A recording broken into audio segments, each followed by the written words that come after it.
Now on top of the poa, we put another bit of those tea leaves and banana leaves, and that layer keeps all that heat and steam inside of the imu. And it gives it that distinctive flavor we call Kalua. Kalua. You've heard that word before. Not to be confused with the drink that they drink. Yeah, that's a different color. This is a style of cooking, Kalua. Alright? So tonight, you're not going to be eating roast pig. Now you're going to be eating Kalua poa. Everybody? You guys are so good. Alright.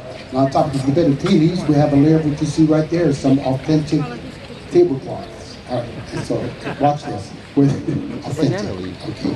And of course the last thing was the dirt.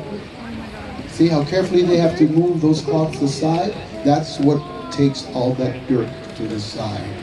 You see that? And you're wondering, because how does that dirt don't get on top? Well, there it is right there. So each layer comes off, all that smoke and steam starts to rise. You start to smell it. Can y'all smell it already over there? Okay. You smell what the rock is cooking. What? I heard that somewhere. Okay. So there's a bit of tea leaves and banana leaves. Underneath that, get ready. You're not going to recognize it when you see it. In other words, don't be looking for the apple in the mouth. Yeah, we don't do that. There it is. Those rocks. Very hot. See what I have to do with those hot rocks? Look at that. Bare hand. Look, it's there. Very hot. Now mind you, underneath all this, the keawe wood is still burning.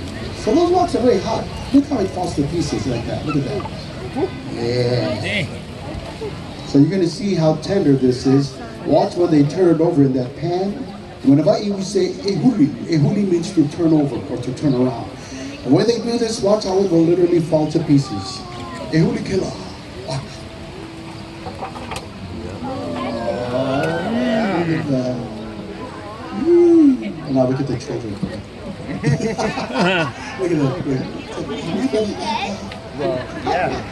Okay, so we're going to take it from the buffet line. We already have some already there, which really, oh no, which means good. So how about half of the guys that did a great job?